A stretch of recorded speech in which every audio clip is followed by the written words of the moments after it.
Teori belajar Brunner. Teori belajar matematika Brunner adalah salah satu teori yang memberikan pengaruh besar dalam bidang pendidikan, khususnya dalam pembelajaran matematika.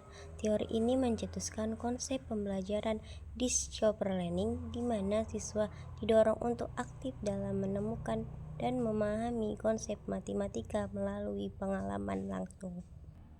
Menurut Brunner, dalam proses pembelajaran, melalui teori ini mengungkapkan bahwa dalam proses pembelajaran, anak sebaiknya diberikan kesempatan memanipulasi benda-benda atau alat peraga yang direncanakan secara khusus dan dapat diotak-atik oleh siswa dalam memahami satu konsep matematika.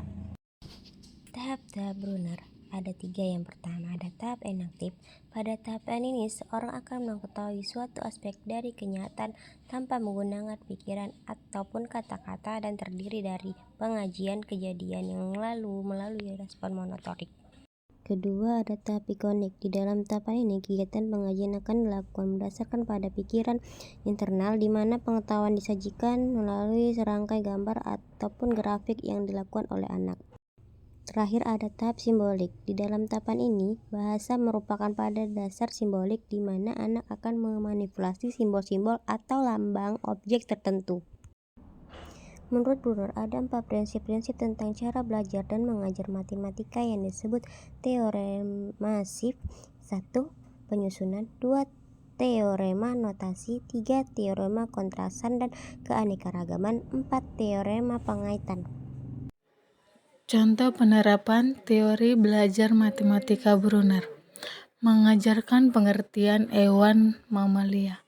Yang pertama, sajikan contoh dan non-contoh dari konsep-konsep yang Anda ajarkan.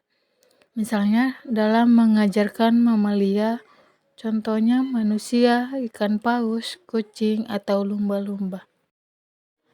Kedua, bantu siswa untuk melihat adanya hubungan antara konsep-konsep. Contoh, beri pertanyaan pada siswa untuk mengarahkannya agar dapat memahami perbedaan hewan mamalia dan bukan mamalia. 3. Berikan kesempatan siswa untuk menarik kesimpulan dari jawabannya. 4. Berikan penjelasan yang lebih terperinci sehubungan dengan kesimpulan siswa. 5. Berikan pertanyaan apakah siswa memahaminya. 1. Ingatkan kembali siswa mengenai contoh-contoh bangun prisma dan cara menghitung volumenya yang sudah diketahui, misalnya volume kubus dan balok. 2. Siswa diminta membuat hipotesa cara menghitung volume tabung berdasarkan pengetahuan awal siswa mengenai volume balok.